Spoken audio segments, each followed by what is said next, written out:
Hi, I'm Mina Malik Hussain, and this is the Coffee Table. And today we are going to be talking about something that's very close to my heart. We're going to be talking about pregnancies and the various complications pre, intra, and postpartum that pregnant women face. Childbirth is still, I feel, the great sort of unknown. And all sorts of things can happen during the process. And just because so many women around the world are able to successfully have babies and come out of it alive and healthy doesn't mean that A, it's not incredibly dangerous, B, they don't need support and monitoring throughout the process, and C, what do we need to be looking at specifically in this region where there is so much income inequality, where malnourishment is already an issue that so many expectant mothers face, and so many more things. And I'm so excited today to be welcoming two incredibly inspiring women onto the show to sort of tell us more about various pregnancy complications and what can be done to address them, to prevent them, and to treat them. We are delighted to be welcoming on the show today Neha Mankani, who is a midwife and a public health practitioner. She is the founder of the Mama Baby Fund, which is a financial emergency fund for maternal and neonatal health. She works with the Global Health Directorate of the Indus Hospital, where she set up the midwifery and maternal health programs at various Indus Hospital primary care sites. And we are also joined by Dr. Shahnaz Nawaz, who is the Associate Chief of Obstetrics and Gynecology at Shifa International Hospital, where she is also a consultant OBGYN. And see how I skipped saying obstetrics more than once.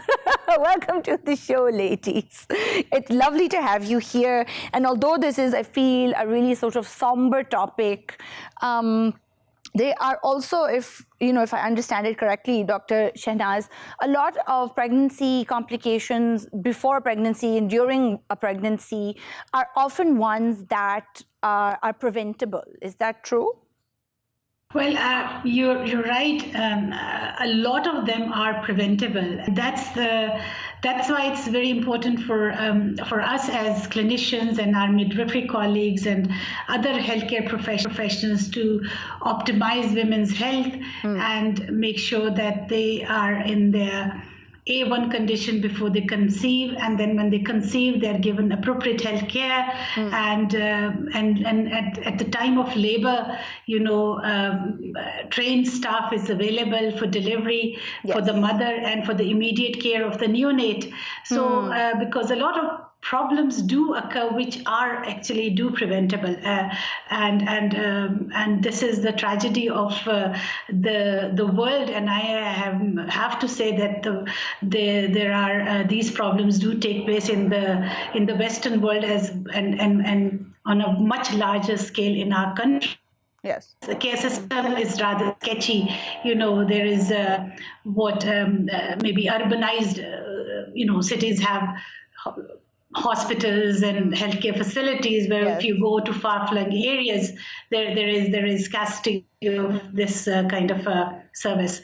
So yes, you're absolutely right. A lot of these problems and complications are preventable. But it's interesting because I'm glad you mentioned it, that it sounds like it's a sort of multi-step process, that you need to be looking at the health of a woman before she conceives, and then it has to be looked after during the pregnancy, and then labor is a whole kind of situation in itself, where then you are looking at the process, you're looking at the sort of the trauma to the body, but you're also looking at the health and the well-being of the neonate, which is like the little newborn, the baby. So that to me implies that a safe pregnancy is one which is planned. Well, if you are planning it, then you can make sure that you are taking your supplements or taking your folic acid, or you're getting your blood tests, or you're looking at your family history. Absolutely. You see, you mentioned folic acid, so I'll start off with folic acid. So this is folic acid is actually a vitamin. It's available in our diet, but it is it's not. There is a little bit of deficiency in our diet, and because we don't take a lot of greens, and so it is deficient. Yeah. So by taking folic acid pre-pregnancy, one can prevent a congenital abnormality called neural tube defect, whereby babies whereby babies can develop problems in their spinal cords, in their brains, and so in fact this is the only preventable condition called neural tube defect, which you can prevent by taking folic acid before pregnancy and during the first 12 weeks of pregnancy. So to optimize a woman's health, you see in our society, in Asian women, diabetes is very prevalent. Yes. So if a woman's diabetes is uncontrolled, and very, very few people know that a very high blood sugar level is a teratogen. So teratogen, in other words, mean that it is a substance which can cause congenital abnormality in the baby. Wow. So if a woman's blood sugar levels are not optimized before pregnancy, then they run a risk of having a baby with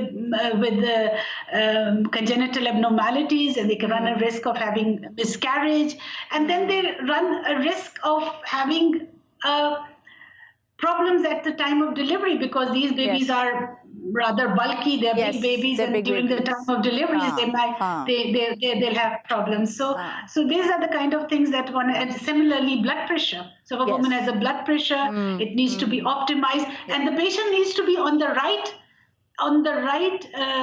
antihypertensive medication. Yes, absolutely. And blood pressure is extremely important. I'll come back to it in just a second. But hi, Neha, can you hear me? Yes.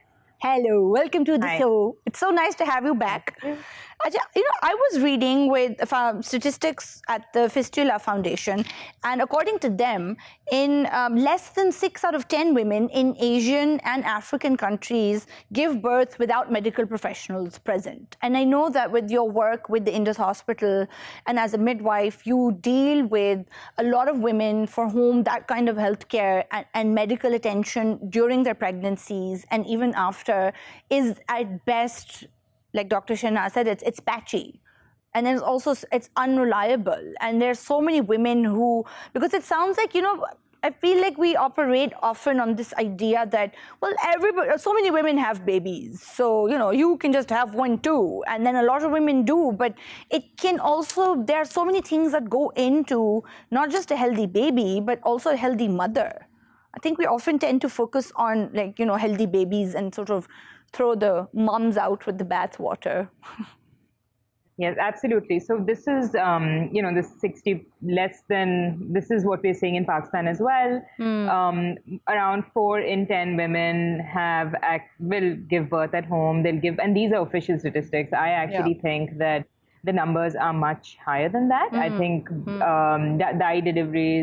deliveries with unskilled birth attendants are much higher than that. Lots of people give birth at home, and if they don't give, and we're just counting people who give birth at home, we also have a lot of skilled birth attendants or providers at small facilities who may count as a healthcare provider but are not necessarily a healthcare provider.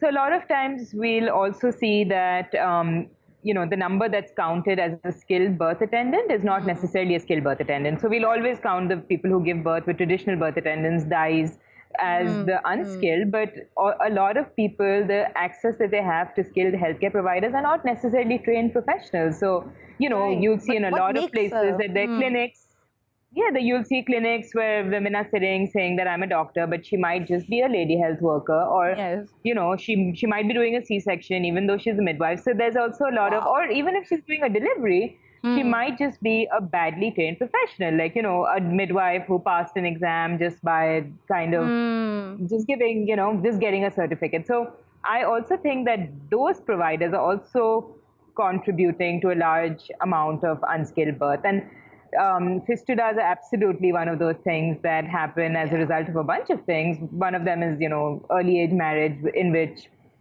an underdeveloped pelvis is not ready to give birth. Yes. Or just obstructed labor where the woman has just been in labor for too long and she's not able to progress, tissue necrotizes. So I think that you're right. I feel like a lot of people just don't have access to the healthcare provision that's required to have a safe birth. Yeah. I'm glad that you brought up age girls having babies. So technically, what is an appropriate baseline age for a young woman to get pregnant? So the minimum, I would not even say. I think minimum it's considered to be at least the marriage age, legal age of marriage, which is around 18. Yes. But I don't think that anyone is physically ready to give birth at least till they're 21, when their body is ready. And then we also look at emotional readiness and financial readiness, because that also contributes to things like, we'll see women who come, young women, in my experience in antenatal clinics, also have a lot less autonomy over their bodies. So they also cannot make decisions around seeking healthcare. They're not given that kind of importance that an older woman might be able to plan her pregnancies better. She will be able to decide whether she can go to a doctor or not, or, whether she can she may have a little bit more financial autonomy to purchase medicines or skilled healthcare. So that also kind of comes with it, No, absolutely. And Dr. Shahnaz also feels that a lot of pregnancies are unplanned, at least in Pakistan. And have you seen that sort of clinically? Because now, again, I'm thinking about when we plan a pregnancy, then we're able to kind of get all our ducks in a row in terms of healthcare. But if it's unplanned, and then an unplanned pregnancy is also the result of a lot of people are nervous about contraception, a lot of people don't want to talk about it, a lot of people are afraid of taking it, afraid of practicing it. So there's a lot of sort of medical, cultural clashes happening here as well. Yeah, a significant proportion of women do have unplanned pregnancy, and I totally, will agree with you in this sense that contraception is not very much talked about, even in our profession. And I'm surprised to see that even gynecologists are a bit, they're shy or a bit loath to, talk about that. I don't know why there is this thing about contraception. So so this is something that when I was training and in Pakistan and for my postgraduate training, this was a must discussion after every delivery. In fact, it used to start during the antenatal period. Yes. But yes, I see a lot of women, a lot of antenatal women, a significant proportion of them, they have unplanned pregnancy. But then not only that, I also find that there is some social and family pressures on women to produce more. Yes. And that is also kind of a forced pregnancy, if I may use this term. Yes. Because this is the women's willingness is kind of not counted taken into account. Absolutely. Is yes, and so it is just under social pressures and family pressures. There's absolutely, they're supposed and to then produce more and like Neha, if you throw into the mix somebody who's just not old enough to have that emotional maturity or autonomy over their own body, then you're looking at a really, really risky situation to put any young person into. We're going to take a very quick break at this junction. We'll be back in a flash. Stay with us. Hi, and welcome back to the coffee table, where we are having a fascinating conversation about pregnancy and safety for pregnant women pre and during, intra and postpartum. And we are in conversation with midwife and public health practitioner Neha Mankani and consultant obstetrician and gynecologist Dr. Shahnaz Nawaz. This is like a personal tongue twister, obstetrician. So before the break, I have been sort of wittering on about why it is so crucial for women who want to get pregnant or are getting pregnant willy-nilly to be of age to do it. And the reason for that is, during the course of my research for this show, so many pregnancy complications happen because women's bodies are just not developed enough. And one of those complications include pregnancy-induced hypertension disorders. And Dr. Shahnaz, you briefly sort of mentioned blood pressure in the first segment. So tell me a little bit about what role blood pressure plays when it comes to pregnancy. So there is a condition called pregnancy-induced hypertension, which about 6 to 10% of women have this complication during pregnancy. Now, why it happens in some women and not in others, it's still not known. Right. It seems to be a multi-system organ illness whereby the blood vessels kind of go into spasm, the blood pressure goes up, the blood supply to the babies is reduced. So we tend to have smaller babies, or sometimes the babies die in the mother's womb. We find that in severe cases, women can develop fits, and even more severe cases, we can develop hemorrhages in the blade, and it can even cause death.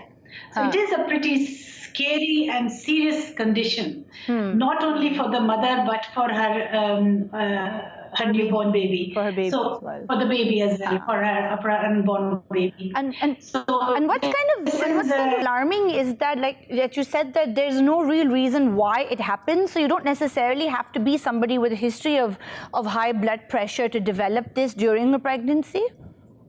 So there are certain risk factors. So one of the risk factors is women with prior history of high blood pressure. It tends to occur more in women in their first pregnancy, and women who have a family history of pregnancy-induced hypertension. So if their mothers and sisters have had pregnancy-induced hypertension, so they run a risk of having it in their pregnancy. And then there are certain medical conditions like diabetes, pre-existing diabetes, and certain immunological autoimmune conditions like antiphospholipid syndrome. So these are the conditions. Kidney disease is another very strong risk factor for pregnancy-induced hypertension. So but in some cases there's no risk factors, and yet women suffer this condition. It just happens. So Neha, how does one diagnose this kind of hypertension? Is it just literally just you take somebody's blood pressure and it's high and it remains high throughout their pregnancy? No, so it's not. There are different levels of measurement. So women so if I'm calling it pregnancy-induced hypertension, I will, it usually will come after the 20th week of pregnancy. So that's around when you'll start seeing it. And then we look at the readings, if there are different levels, like if it's above 98 by 140, it's above that. And it's consistently over a number of readings, it's above that. And then we'd also check the woman's urine, and if there's protein in the urine, then we'll say that we can make a diagnosis of pregnancy-induced hypertension, or if we're going towards preeclampsia. So there are a number of blood tests and other tests that keep happening throughout pregnancy to see where it is and what's going on with it. And you can also have just women who have hypertensive disorders prior to pregnancy who either turn into pregnancy-induced hypertension in their pregnancy, or they just continue with that, but then they won't have any proteinuria. Oh, okay. So does a pregnancy-induced hypertension go away once you've delivered the baby, or do some women still have it afterwards? It is there in the postpartum period as well. I've personally seen women who have had an eclamptic fit maybe third or fourth day postpartum, because it takes a while for it to settle. So, and I'm sure Dr. Shahnaz can add to this also, and for many women, it means that they will continue to have issues postpartum as well. Sometimes it turns into cardiac issues later. And for other women, it'll just resolve after their pregnancy hormones have settled. So it's variable. If you fall into the category that needs monitoring, then it's important to realize that if you've had pregnancy-induced hypertension, you need somebody to be monitoring you for at least several weeks of postpartum. Yes, I would say that to all women under my care who I've seen have pregnancy-induced hypertension. I would monitor them quite closely in the postpartum period, which is usually a challenge. And again, I'm sure Dr. Shahnaz agrees that losing women in the postpartum period is very common. And by loss, I mean not that we lose them, but they just don't. It's hard for women to come back for postnatal visits. For a second, you had me there. For a second, I was just like, oh, what? So what you mean is that once they've had the baby, then it's hard for them to come back to the clinic because now the baby is born, and now what's the need? So you have to take care of the baby, and moving around, being mobile with the baby is difficult. It's okay to access care while you're pregnant, but you don't necessarily need to access it after you've given birth. So I think that monitoring will often really go down in the postnatal period. And I'm glad that you mentioned preeclampsia, because I think that's the condition that is the most sort of well recognized, at least. So Dr. Shahnaz, could you tell me, what is preeclampsia one of the various hypertensive disorders that one can have when you're pregnant, and what happens with preeclampsia? So essentially, women can have just high blood pressure in pregnancy and could be controlled with antihypertensive medication. But it converts to preeclampsia, and then when the danger bit starts, right, that's when women start losing proteins in their urine, and they are at a much higher risk of developing fits and brain hemorrhage, and so preeclampsia. And then there are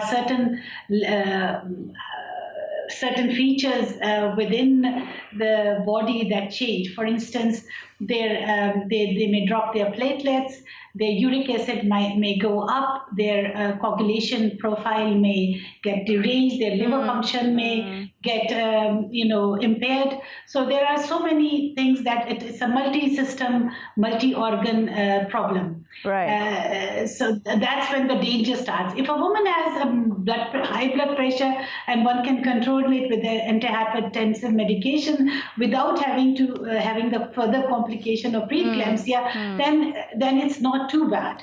But only when the preeclampsia sets in, then the alarm bells start to ring. Right, and then that's when you've reached an emergency situation. So Neha, if one has hypertension but it isn't treated, then clearly it's incredibly dangerous for a pregnant woman. Is it possible to sort of deliver safely without this condition being managed? Because I am again thinking of sketchy or patchy or just incomplete access to healthcare for so many women. And what happens? It is possible to deliver safely, but it depends on how much it progresses. So if it becomes preeclampsia and the woman any medication, and there's a very chance that it will turn into eclampsia, we'll see a lot of women who come into our midwife labor rooms in these rural areas, and a lot of them have not had access to any antenatal care, so we don't know that they have hypertensive disorders. So a lot of them, the first time we see them is when they come in to give birth, and as per policy, you can't actually turn away. Technically, we don't take women who we haven't seen in the antenatal period, but we can't turn them away if they come to us in labor. And so when it's not managed, especially during the intrapartum period when women are giving birth, your system is in overdrive. So that is when we see their blood pressure skyrocket. A lot of times right after they give birth, they'll have an eclamptic fit, or we'll just see something like, we didn't know that they had hypertensive disorders after they gave birth. Like how Dr. Shahnaz mentioned, sometimes it'll become DIC, it'll become a clotting disorder, and we'll just see them bleed out. So when it's not managed, it can, if it's a mild form, of course, you could potentially give birth safely, but there's a very big chance that you wouldn't give birth safely. On that very serious note, I'm going to take a very quick break and be back in just 1 second. Stay with us. Welcome back to the coffee table, where we are having such a really, really important, urgent, crucial conversation about ante and intra and postpartum health and safety with midwife and public health practitioner Neha Mankani and consultant obstetrician and gynecologist Dr. Shahnaz Nawaz. Third time's the charm. So Neha, before the break, we were talking about pregnancy-induced hypertensive disorders and how it can be incredibly dangerous for women. But another sort of really, and I'm glad that you mentioned it, you talked about intrapartum time, which is basically the process of being in labor. And there are lots of things that can happen during labor also, which can pose a lot of issues and maybe even some sort of unanticipated issues. And I do understand that one problem is a prolonged labor. So usually, what's a normal labor time? So there's no, I wouldn't say that there's a specific time that in which a baby needs to come out, or, that there's, in which a labor must finish. But there are rates of progression that we would see. So, when a woman is in active labor, we'd say that she should dilate around 1 or 2 centimeters per hour. And when her baby is like crowning, then, she should give birth within 2 hours. And, we'll use tools to look at it. So we'll look at how much she's dilating, how long it's been, how long her water has been burst. So, and how her baby is doing. So there's, there's intrapartum surveillance that also indicates whether the baby is okay, and it can stay inside for a little while more. So, and prolonged labor is where, we've assessed a woman, she's at a certain level, and, you'll check again in a while, and the progress that you hope to see, you're not seeing it. And she's kind of stopped dilating, or she's dilating very, very slowly, and the baby is in trouble. So we'd say that, the labor has become prolonged and you need to take action. So what are that can happen if a labor is prolonged, and either it's sort of nobody knows what to do about it, like we said previously in the first segment about how a lot of women give birth without a skilled or a qualified medical practitioner with them. So if you are alone, or if you're at home and you're just giving birth, sort of winging it, then you don't know, how do you manage a prolonged labor? And what can happen if you don't?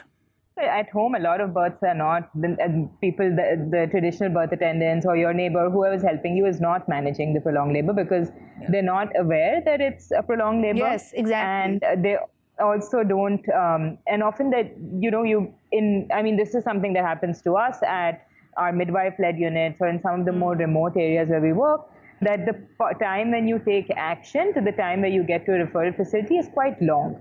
So it's not as simple as, you'd get an ambulance and be there. And in Western countries, you'll see that if a midwife does a delivery, she needs to have a referral point 10 minutes away from her.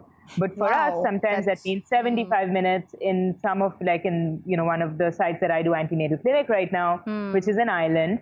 It means that they would get into a boat. Yep. You'd take a boat, a 15-minute boat, then you'd find some kind of transport. If there's high tide, if it's the summer, it would take longer to find a boat. You'd get into town, then you'd get a rickshaw, then you'd get to the facility, and that would take a really long time. Yeah. So, and for the dai to reach that point where she says that this is prolonged labor and I can't manage it anymore, so a lot of things can happen. If the baby goes into distress, the baby can pass meconium, which can, if the baby aspirates meconium, it can be fatal for the baby. It can lead, it's prolonged obstructed labor, which is not managed, as you mentioned earlier, can lead to obstetric fistulas. We're seeing that a baby who has a prolonged second stage sometimes will come out asphyxiated, which means that often either the baby, because it's had respiratory distress, it will not survive, or sometimes survives with very serious morbidities like cerebral palsy or other issues. So it can be disastrous for the mother, it can be disastrous for the baby, it can be disastrous for both of them. Yeah, and sort of in a long, very serious, lifelong impact as well, even if you do survive it with a lot of morbidities. And wow. It's just really hats off to women, to women like both of you, my wonderful guests, who are dealing with stuff like this every single day and making it safer for women across this country. So Dr. Shahnaz, tell me, there's also obstructed labor, and I imagine that that's different from prolonged labor, and then also a lot of prolonged or obstruct. So what happens with an obstructed labor? What's that? Obstructed labor is so if the labor gets too prolonged, so it's obviously not coming down. So there are reasons. There are maternal causes of obstructed labor or fetal causes. So if the mother's pelvis is too small for the size of the baby, what we call is cephalopelvic disproportion, or if she's undernourished, if she's malnourished, so her bones are not well formed, and she cannot, the passage for the baby is inadequate, and yet so the delivery does not take place. Then there are fetal causes. So if the baby is too big, and babies are bigger because of diabetes, the changing dietary habits of women, and so that's why babies are now bigger in some cases, but the pelvis remains the same size. Yes. So then there is an obstruction. Yeah. Now, typically in a healthcare facility, we are not seeing too many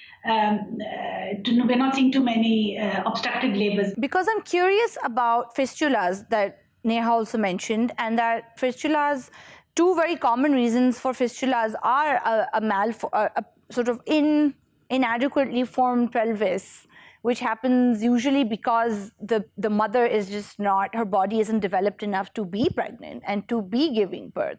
And if they're malnourished, then that's also something that's very common in areas such as, you know, this South Asia and a lot of African countries where there is malnourishment. And malnourishment is worse in girls and women in any case because of a lot of cultural reasons as well. So we're looking, I imagine that indicates a fairly high prevalence of fistulas in these regions.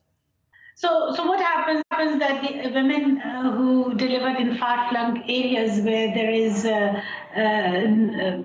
scarcity of trained healthcare professionals, midwives, dyes, etc. And even if they don't have access to delivery of obstructed labor, women with prolonged labor. So prolonged labor culminates into obstructed labor.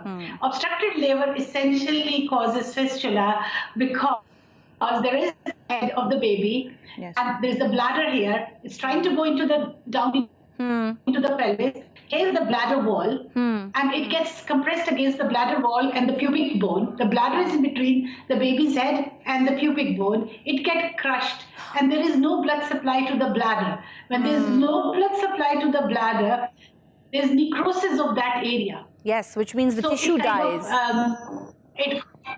The tissue dies. The tissue dies. There is leakage of urine. They develop fistulas.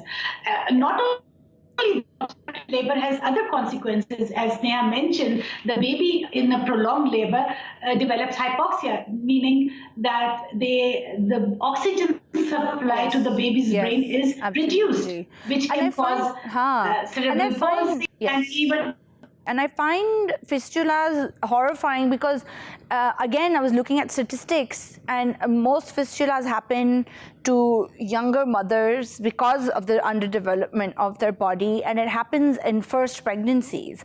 So if on average, if you're in, let's say, your late teens, early 20s when you're having this first baby and you develop a fistula, you can spend the rest of your life having no control over your bowel and often your intestines. So you're sort of leaking urine or feces almost your entire life. And that is horrifying to me. So Neha, do you think that the way a lot of times to deal with these various challenges that we're having with prolonged labor, obstructed labor, then C-sections are sort of an effective way to manage this? Because I do know that you have some thoughts about, let's say, placenta accreta, for example, and a lot of C-section procedures that, I don't know, you have thoughts on this, and I want to know them. Absolutely.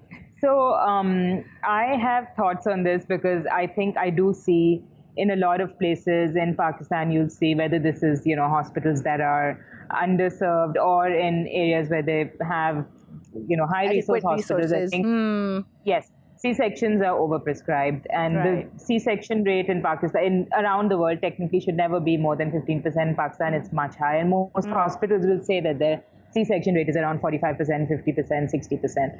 And that means, and because we work with midwives, we also see that they're able to deliver a lot of babies safely who have come from places where they've been told that they can't be delivered safely. So yes, overprescription of C-sections is absolutely a thing. C-sections are a way to safely deliver babies, and they have been around for many years. So babies who are in trouble, babies who have meconium issues, who have a cord around their neck, which is which is causing asphyxia, or they're not descending, or something happens to the mother intrapartum, blood pressure issues, or baby is breech or malposition, though the baby does need to be removed by C-section, absolutely. But I think there's also overprescription in cases where you'll say that, you know, the doctor is only available at this time, there's no doctor at night, we do the C-section in the day, or, you know, I've seen I've been at facilities where I've seen doctors tell women that, I've checked your blood pressure once, it seemed a little high, now C-section is the only way to do it. So Right. there are a lot of reasons that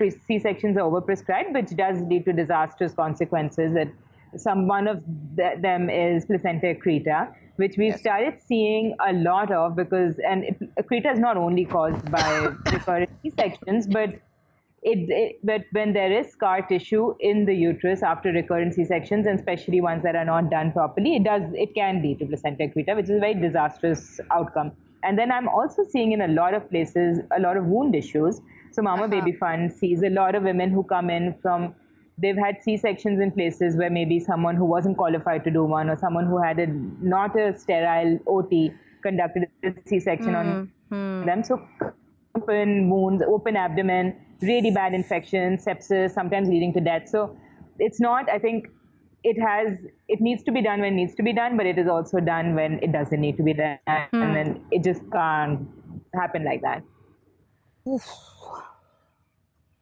Yeah, I'm always really sort of rendered speechless when it comes to things like this, because these are all situations that have answers, and they're all situations that with the right kind of attention and monitoring and care can be prevented. And there are also so many factors that go into why women just don't have access to, so many women don't have access to that kind of safety to be able to do something that's so important. And we place a lot of emphasis on it culturally, and we pride ourselves on our family values, but at the same time we don't have infrastructures which make the existence of that family safe. Going off on a slight tangent here. Okay, one thing I'm also curious about, and maybe Neha, you can tell me a little bit about this, is RH incompatibility, because I realize that is also something which needs to be looked at. And again, it goes back to my original curiosity about planned pregnancies, because if you're going to have a baby, then there are a lot of other things that you need to consider to make sure that your baby and your pregnancy is a safe one. And I think RH compatibility does fall into that planning category. Absolutely. So RH incompatibility is something I particularly feel strongly about, because I've seen, so what it is that if a woman who has a negative blood group and her partner has a positive blood group, and she gives birth to a baby with a positive blood group, if it's a first baby, it's all right.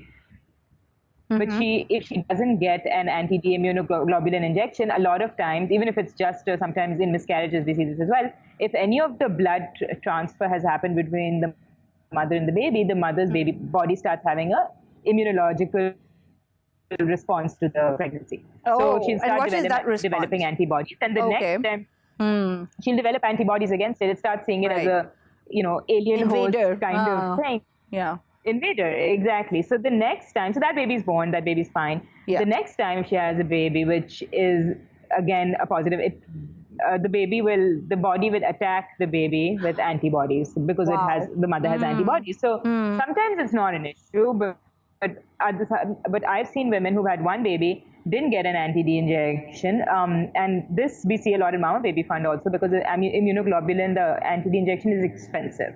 So a lot of times it's not offered. But if a DI does a delivery, she's not thinking about the blood group at all. She's not thinking about the anti-D. The anti-D costs 6,000 to 7,000 rupees. And I have in my career never seen anti-Ds being given for free in anywhere. So a lot of times people will say, okay, when they don't understand the importance, it's not counsel. They'll say, okay, fine, I'll take. So like you said, a lot of women are unable to come back to the as well. So maybe now that they've had one safe delivery, they're like, we'll cross that bridge when we come to it, and then maybe just aren't able to bring it up again when it's next time. So they may not, so anti-D can be given, at 28 weeks, 34 weeks, but also postpartum in the 72 hours, it can be given. Okay. But they may not have access or know about the issue. And because of that, I've seen multiple women who've had one healthy baby and then had maybe 5-6 losses after that. Yes. Or if they've had a baby, the baby's had either needed an exchange or complete blood transfusion for the baby when it's born because it was born jaundiced, or had hydrops fetalis, which is not compatible with life, or just lost the baby in utero. So this is something that I don't think to a woman who comes to antenatal clinic in my midwifery clinic, she would not know about it. So it's something that I don't think that a lot of people have awareness about. Absolutely. And a lot of people don't even know their own blood groups a lot of the times. And that goes across, I think, income and social advantages. Well, I'm afraid that we have run out of time, and this is a conversation I would like to keep on having, and maybe we'll continue. Thank you so much, Dr. Shahnaz, and thank you so much, Neha, for being with me today and for shedding light on so many crucial and important situations that can endanger the lives of women who are having babies, that can endanger the lives of said babies. Again, like I said earlier, we are a society and a culture that takes great pride in our wonderful children and in the family units that we create. But one crucial thing is that without a healthy mom, you can't have a healthy family. Yeah, I think it's as simple as that. Thank you so much for watching. If you're watching this on YouTube, don't forget to like and subscribe, and we will see you next time on the coffee table. Bye.